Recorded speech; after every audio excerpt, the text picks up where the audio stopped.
제가 교제하고 있는 목사님 중에 그 집안 자체에 목사님만 27분이 있는 그런 목사님이 계십니다.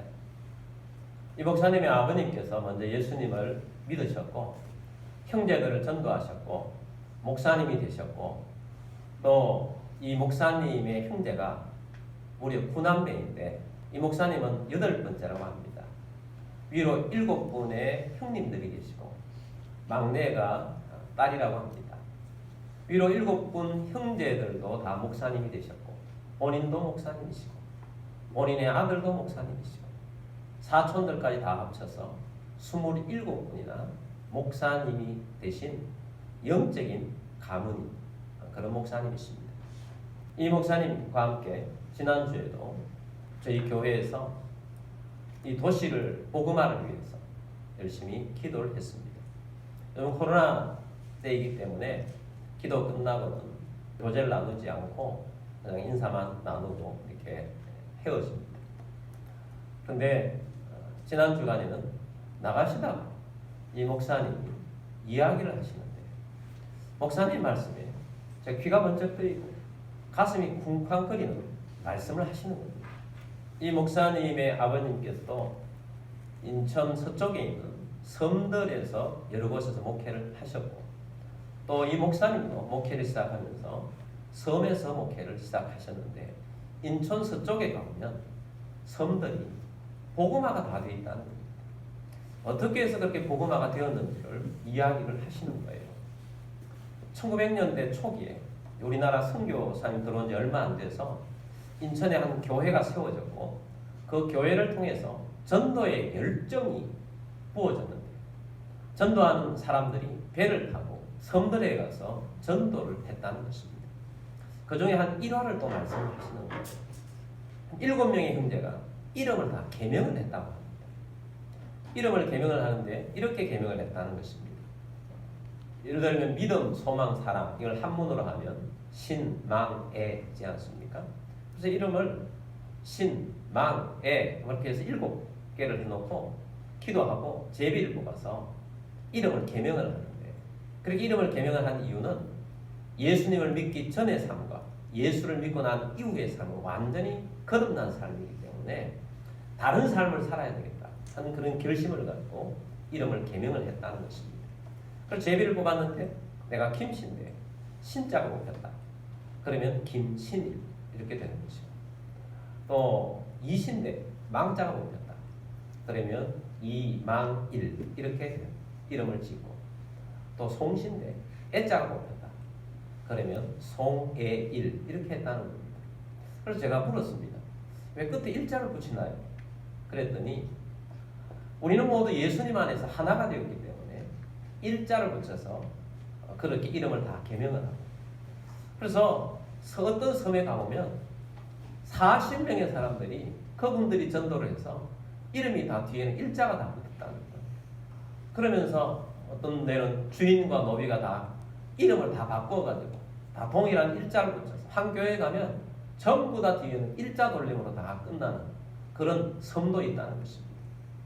그래서 이 섬들 인천 서쪽에 가면 그렇게 복음화가 잘 되어 있고 아마 강화도에 가보신 분들은 교회가 이렇게 강화도에 이렇게 많나 큰 교회들이 굉장히 많다는 걸 느끼게 될 것입니다.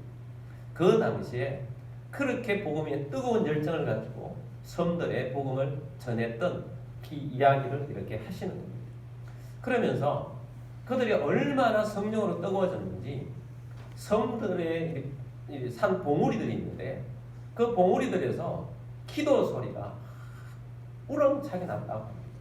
근데 하나님께서 영이 임하여서 그냥 영적으로 서로 멀리 떨어져 있는 섬인데 서로 영적으로 서로의 사정들이 서로가 깨달아지고 알게 되고 그러면서 서로 기도해 주면서 막 눈으로 보면서 기도를 할 정도로 그렇게 뜨거웠었다 하는 말씀을 하는 거예요. 제가 그 말씀을 듣는데 제 귀가 번쩍 뜨이고 가슴이 쿵쾅대는 것입니다. 지금 우리가 원래 영적인 도약을 하자면서 주님께서 우리에게 가르쳐 주신 것은 우리는 새 언약 공동체가 되어서 한 몸 공동체라고 하잖아요. 한 몸으로 시작되었고 우리는 성령을 받아야 되는데 우리에게는 물론 개인적으로 성령이 계십니다만 예배 때마다 성령이 임하고 하나님의 은혜가 임하는 성령의 강력한 역사를 구하는데, 우리가 지난주 한 주간은 또한 기도로, 성령님을 구하는 기도로 한 주간을 또한 보냈습니다.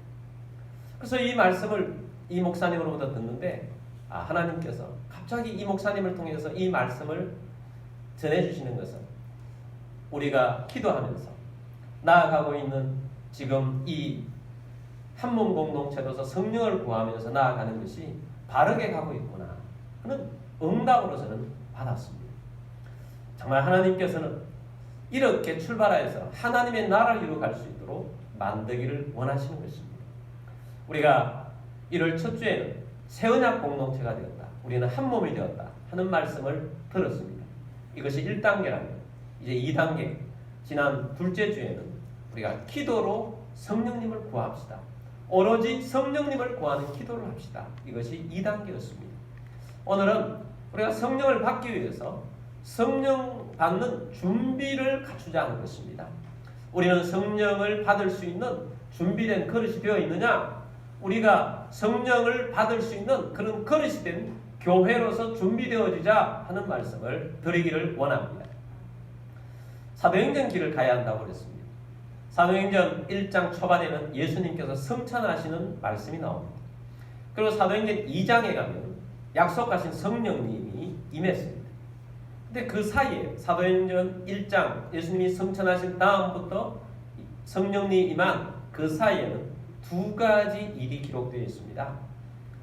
하나는 그들이 오로지 기도에 힘쓰더라, 성령님을 구하는 기도에 힘쓰는 모습을 그려놓고 있습니다. 우리는 지난주에 그 말씀을 통해서 보았습니다. 그리고 그 다음에 또 하나가 있는 것이 12명의 제자의 숫자를 채우는 것입니다. 예수님께서는 이 땅에 오셔서 구원 사역을 하셨습니다. 메시아 사역을 하셨습니다. 그런데 이 메시아 사역과 동시에 굉장히 중요한 사역을 하셨는데, 예수님께서 12명의 제자를 선택하시고 그들과 함께 하시며 그들에게 예수님의 일들을 가르쳐 주시고 제자 삼으셔서 제자들을 일으켜서 하나님의 나라를 일으킬 수 있도록 훈련시키면서 나왔던 것입니다.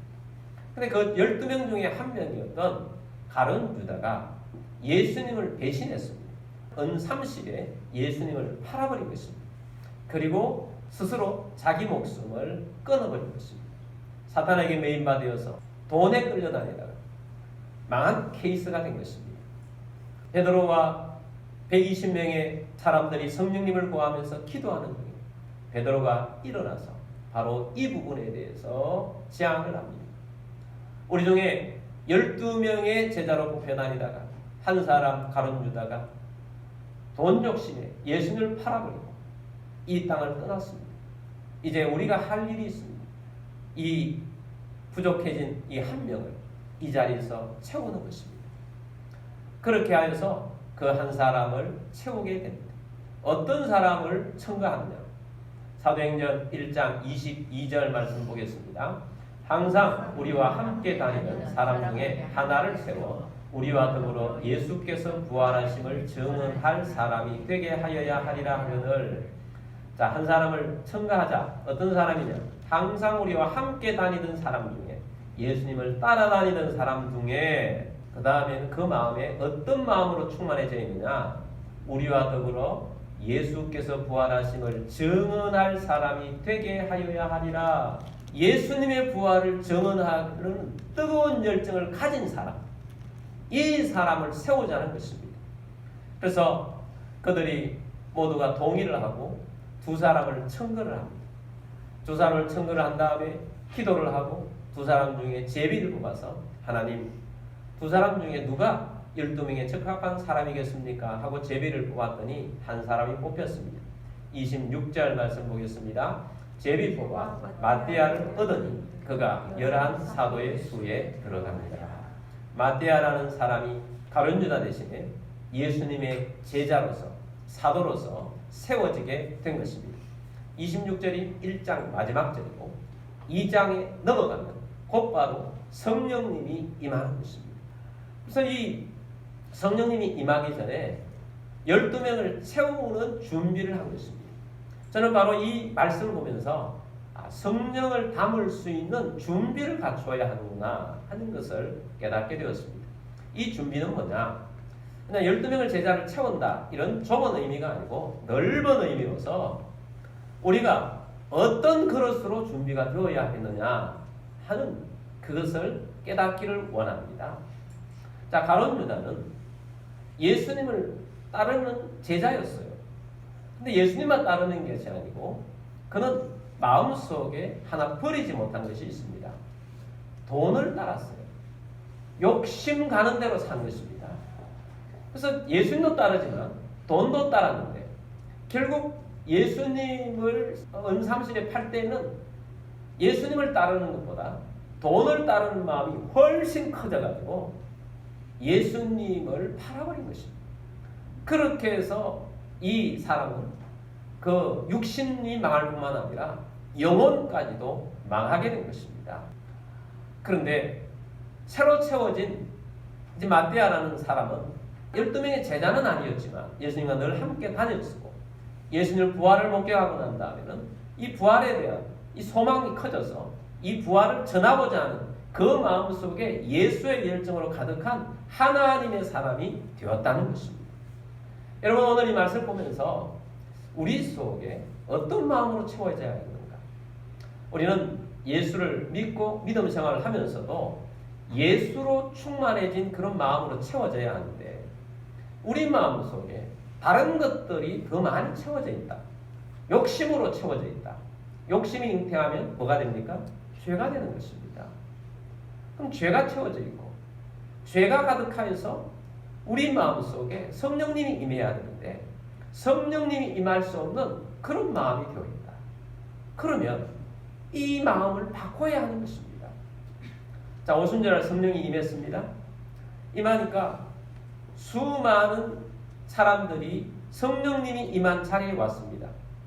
오순절날 임했습니다. 오순절은 유대인들의 영적인 명절입니다.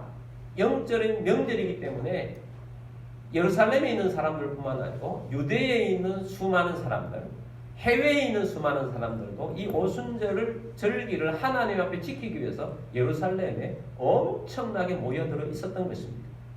그리고 120명이 모여서 기도하는 중에 성령이 임하는데 방언이 뜨겁게 임하니까 이 놀라운 뜨거운 속에 수많은 사람들이 이게 무슨 일인가 하고 수많은 사람이 몰려들었는데 최소한 3,000명 이상이 이곳에 모인 것입니다. 그리고 웅성대기 시작합니다. 그때 베드로가 일어나서 그들에게 메시지를 전합니다. 너희들이 이것을 보는 것을 이상히 여기지 말라는 것입니다. 성경에 예언되어 있는 대로 요엘 선지자가 예언한 대로 말세에 성령을 부어주시겠다고 하신 바로 그 성령이 오늘 우리들 가운데 임했습니다. 근데 이 성령님을 누가 보내셨느냐? 이 땅에 오셔서 십자가를 지시고 구원을 이루시고 부활하셔서 하늘로 올라가신 예수님께서 성령님을 보내셨습니다. 그런데 여기에 모이신 여러분들은 어떤 사람이냐? 바로 메시아로 오신 예수님을 십자가에 못 박는데 앞장서지 않았느냐? 여러분들이 메시아를 십자가에 못 박았습니다 하고 베드로가 선언하니까 거기에 있는 모인 사람들이 베드로의 이 설교를 듣고 마음이 찔렸습니다. 그래서 그들이 어찌할꼬 우리가 어찌해야 되겠습니까? 하고 베드로에게 묻기 시작합니다. 그때에 베드로가 이런 말씀을 전해줍니다. 사도행전 2장 38절 말씀입니다. 베드로가 이르되 너희가 회개하여 각각 예수 그리스도의 이름으로 세례를 받고 죄사함을 받아라. 그리하면 성령의 선물을 받으리니. 그리하면 성령의 선물을 받는데 그 전제 조건이 있다. 뭐냐? 너희가 회개하라. 죄사함을 받으라. 이 메시지를 전해준 것입니다. 성령의 선물을 받기 위해 전제 조건이 뭐라고요? 회개하라는 것입니다. 죄 가운데 살아가고 있는 이 모든 것들을 먼저 회개하라는 것입니다. 가룟 유다가 돈 욕심에 가득하고 죄에 빠졌기 때문에 망한 길로 간 것입니다. 자격이 없는 것입니다.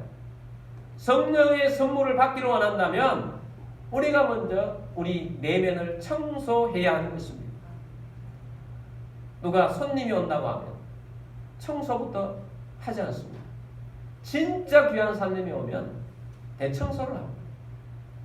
저는 고등학교 때 우리 고등학교가 경부선 가에 있어요. 바로 붙어서 철길이 있어요. 근데 하루는 학교에 갔더니 갑자기 아침부터 학교 전체를 대청소를 시키는 겁니다. 이전에 볼 수 없는 대청소를 시켜요. 대청소를 왜 하는지도 모르고 우리 대청소를 했는데 나중에 알게 됐어요. 바로 그 기찻길로 대통령이 지나간다는 겁니다. 이해 안 되는 일이 일어난 거예요. 아니 우리 학교에 대통령이 방문하는 것도 아닌데 지나가는 것만으로도 대청소를 시키고 대통령이 지나가는 그 시간에 한 10분 동안 엎드려 있으라고 해서 엎드려 있었습니다. 그리고 다 지나갔으니 끝났다 하고 수업을 시작하는데 정말 이해가 안 됐어요. 아마 지금 생각해보니까 그런 것도 있었던 것 같아요. 뭐 거기에 이제 경호원들도 오고 또 지방 이제 뭐 경찰이 높은 사람들도 오니까 좀 지적받지 않으려고 대청소하고 그랬던 것 같습니다. 이렇게 대통령이 학교 방문하지도 않는데 지나가기만 해도 대청소를 하는 거예요. 하나님이 우리 가운데 임하시고 내 마음속에 지저분한 게 있다. 청소해야죠. 회개해야죠. 죄로 찌드는 것들을 다 내보내야죠. 십자가 앞으로 내보내야 하는 것입니다. 우리가 준비된 마음은 죄를 멀리하고 죄를 씻어버리고 깨끗하게 된 거룩한 주의 백성으로 살아가야 하는 것입니다. 그래서 우리가 죄를 멀리하고 주님 앞에서 깨끗한 사람으로서 성령님을 맞이할 준비를 갖춰서 살아가야 하는 것이 우리의 삶이어야 한다 하는 것을 놓치지 않는 우리들이 되기를 원합니다. 그래서 이번 또 한 주간 동안은 우리가 새벽 기도를 또 하면서 우리 속에 하나님께서 기뻐하지 않으냐는 마음들이 어떤 것이 있는지, 우리는 다른 것 때문에 예수님을 배척하고 했던 마음들은 없는지 회개하는 기간으로 설정을 하고 한 주간 동안 회개하고 깨끗하게 청소하고 성령님을 맞이할 준비를 갖추는 우리 주의 백성들이 되기를 주의 이름으로 축복합니다. 구약시대에도 하나님이 자주자주 임했습니다. 광야 때 하나님께서 모세에게 임한 내용들이 굉장히 많이 있습니다. 이스라엘 백성 40년 광야 생활 속에 가장 중요한 사건은 하나님께서 시내산에 임하셨고 모세를 만나주셨던 일입니다.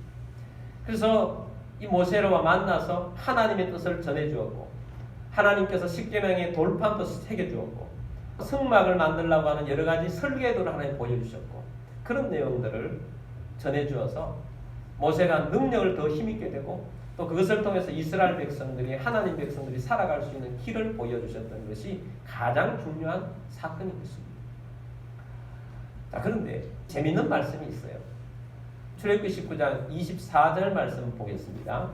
여호와께서 그에게 이르시되 가라 너는 내려가서 아론과 함께 올라오고 제사장들과 백성들에게는 경계를 넘어 나 여호와에게로 올라오지 못하게 하라. 내가 그들을 칠까 하노라. 아멘. 자, 이 말씀에 보면 하나님께서 모세에게 내려가서 누구와 함께 올라오고 그럽니까? 누구와 함께 올라오라고 그래요? 아론과 함께 올라오고. 자, 하나님께서 시내산에 모세도 초청하고 아론도 초청한 거예요. 이게 핵심은 모세와 아론을 함께 초청했다 하는 것이고 제사장들과 백성들은 경계를 넘어서 산 아래에서 넘어오지 말라. 내 여호와께로 올라오지 못하게 하라. 내가 그들을 칠까 하노라 하는 것입니다. 하나님은 자체가 영광이시고 하나님은 빛이시고 하나님은 거룩이세요. 거룩하신 하나님이세요. 죄를 처리하지 않는 사람들이 하나님을 보면 어떻게 된다? 죽어요. 그래서 하나님을 만나기를 구약의 백성들은 매우 두려워했습니다. 하나님을 만나서 두려워합니다. 망했도다. 하나님을 만났는데 망했다는 이야기를 합니다. 왜? 하나님 만나면 죽을까? 그래서 하나님이 임재하실 때 하나님은 구름 가운데 임재하시잖아요. 왜 구름 가운데 임재하겠어요? 구름이 하나님이 아닙니다. 하나님이 자신을 스스로 가리는 거예요. 하나님의 빛을, 하나님의 영광을 보면 그냥 보면 죽습니다. 그래서 하나님께서 백성들을 못 오게 올라오게 하고 초대된 사람만 만나는데 모세가 아론과 함께 올라오면서 아론도 함께 초대가 되었어요. 근데 우리가 성경을 통해서 알고 있는 것은 하나님을 만난 분은 모세만 만났지 아론은 올라가지 않았어요.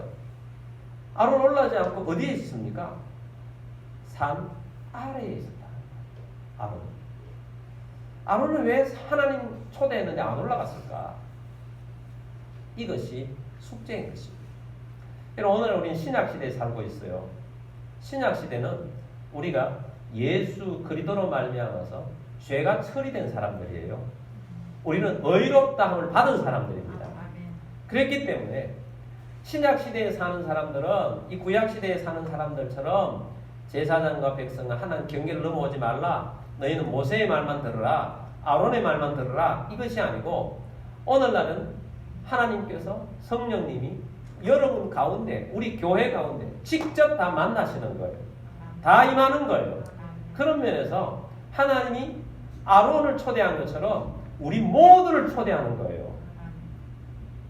얼마나 놀라운 시대에 살고 있습니까? 이게 신약 시대에 사는 우리들이라는 거예요. 근데 아론은 초대를 받았지만 하나님을 만나는 장소에 가지 않고 백성들과 함께 있었다는 것이 문제인 것입니다. 산 아래의 삶을 살고 있는 거예요. 이 산 아래의 삶은 어떤 삶이냐?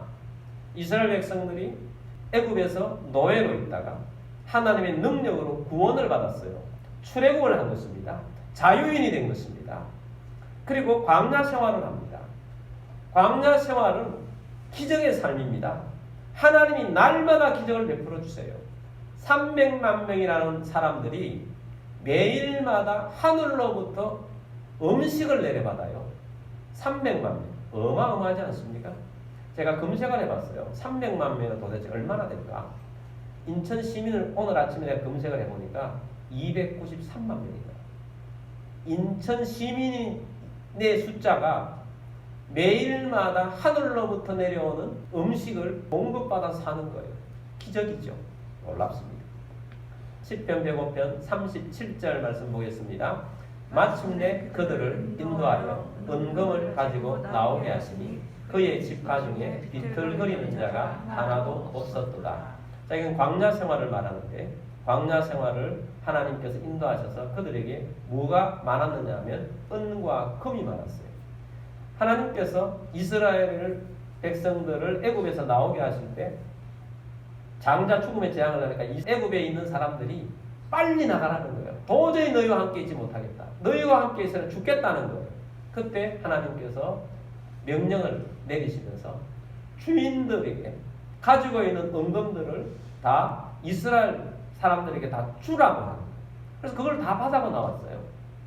광야에 있지만 먹을 것은 매일매일 하나님이 내려주시는데 은금이 가득한 거예요. 가지고 있는 은금이 가득 부자라는 거예요.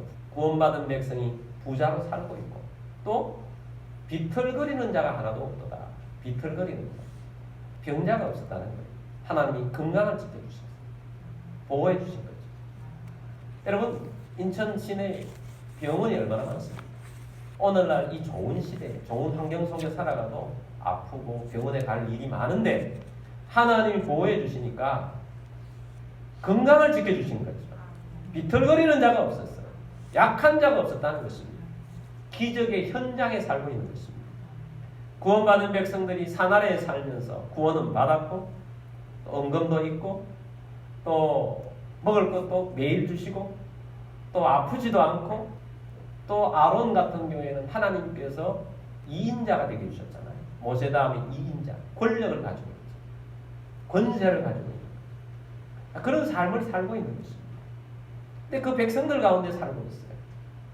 근데 그 백성들 가운데 살고 있는데 하나님을 직접 대면하지 않고 구원받은 백성으로 사는 거지. 자, 하나님을 직접 대면하지 않고 살면 편해요.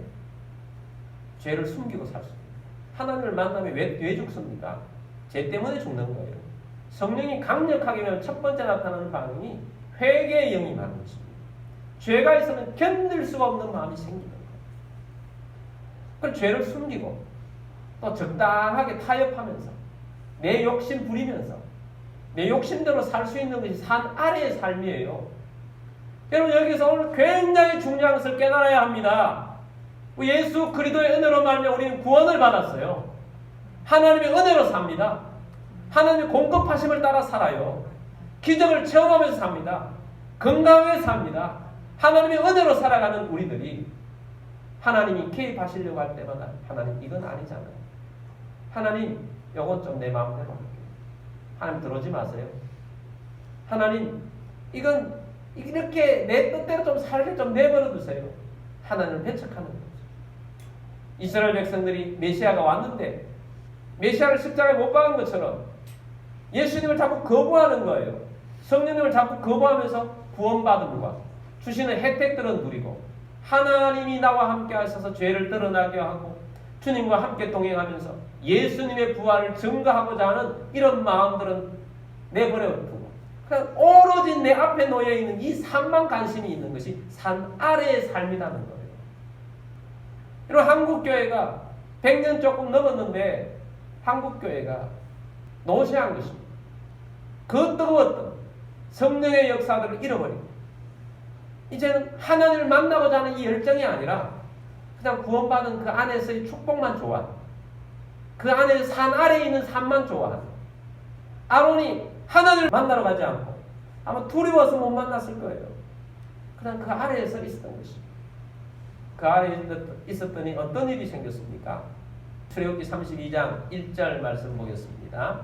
백성이 모세가 산에서 내려오니 더딤을 보고 모여 백성이 아론에게 이르러 말하되 일어나라 우리를 위하여 우리를 인도할 신을 만들라. 이 모세 곧 우리를 애굽 땅에서 인도하여 낸 사람은 어찌 되었는지 알지 못함이니라. 백성이 수준이 이 정도죠. 백성이 광야 가운데서 늘 모세를 통해서 기적을 체험했는데 모세가 산 위로 갔어요. 하나님 만나러 갔어요. 총 모세가 40일 동안 산 위에 있었는데 언제인지 몰라요. 기다림에 아마 한계가 온 것 같아요. 근데 백성들은 이랬을 것 같습니다. 올라갔는데 하나님 만나서 죽었을 것이다. 하나님 만나면 죽는다는 마음을 가지고 있어요. 그러니까 불안해지는 것입니다. 그래서 아론을 찾았어요. 아론에게 말합니다. 우리를 인도할 신이 이제 어디 있느냐. 모세가 없으니 어떡할 거냐. 우리가 신을 만들자. 우리를 인도해낼 사람이 이제 없어졌지 않느냐. 신을 만들자라고 백성들이 아론에게 요구를 하고 있습니다. 4절 말씀 보겠습니다. 아론이 그들의 손에서 금고리를 받아 부어서 조각칼로 새겨 송아지 형상을 만드니 그들이 말하되 이스라엘아 이는 너희를 애굽 땅에서 인도하여 낸 너희의 신이로다 하는지라. 얼마나 안타까운 일이 벌어졌습니다. 산 아래에 있는 삶, 아론과 함께도 백성들의 요구를 따라서 하나님이 주신 부를 가지고 하나님이 주신 금덩어리를 가지고 하나님께서 부의 이동을 가지고 오게 하셔서 가지고 있는 이 금덩어리를 가지고 금송아지를 만들어 놓고 하나님이라는 거예요. 우리를 인도한 하나님이 여기에 계시다라고 말한 것입니다. 하나님은 전능하신 하나님은 높으신 하나님은 사람에게 이 피조물이 갇혀 있을 수 없는 하나님인데 하나님을 금송아지로 전락시켜버린 것입니다. 하나님을 이런 모습으로 전락시킨 사람들이 산 아래에 있는 사람들입니다. 그리고 오늘날 우리들이 하나님을 믿는 우리들이 정말 하나님에게 집중해야 합니다.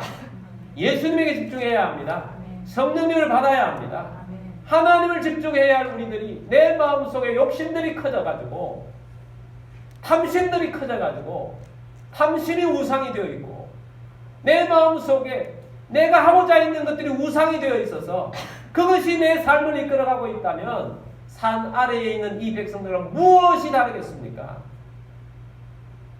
그러나 여러분 우리가 하나님 앞에 집중할 수 있게 되길 바랍니다. 하나님을 바라보는 주의 백성 되기를 원합니다. 산 위에 하나님께서 이 장면을 다 아시고 계십니다. 모세에게 말씀합니다. 7절 말씀입니다.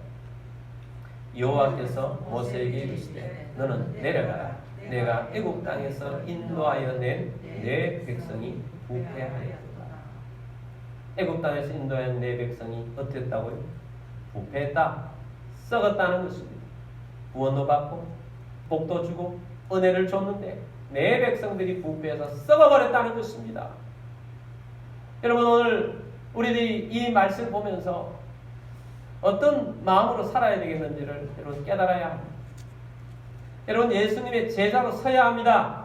마띠아처럼 서야 합니다. 이 마띠아는 어떤 사람이었습니까? 예수님을 따라다녔어요. 그냥 따른 것이 아닙니다. 가룟 유다는 그 마음속에 돈 욕심으로 가득한 예수님을 따라다녔지만 마띠아는 예수님의 부활로 예수님으로 가득 찬 마음으로 예수님을 따랐던 사람이에요. 예수님의 부활을 증거하기로 마음먹고 따랐던 사람이에요. 이런 사람들 위해 성령님이 임하기를 원하시는 겁니다. 여러분 산 아래의 삶을 버려야 합니다. 그러려면 모세가 산 위로 올라간 것처럼 우리는 성령을 받는 자리로 나아가야 하는 것입니다. 준비된 마음으로 나와야 하는 것입니다. 우리 속에 있는 욕심을 내어 버려야 하는 것입니다. 내 욕심 때문에 예수님이 들어올 자리가 없어. 그것이 완악한 마음이에요. 내 죄 때문에 예수님이 임할 수가 없어. 그것이 죄인의 모습인 것입니다. 그래서 두려워서 예수님 간섭하지 마세요. 내게 복만 주세요. 그러고 있다면 산 아래에 있는 아론과 같이 부패하고 썩은 모습인 것입니다. 여러분 우리는 그러지 맙시다.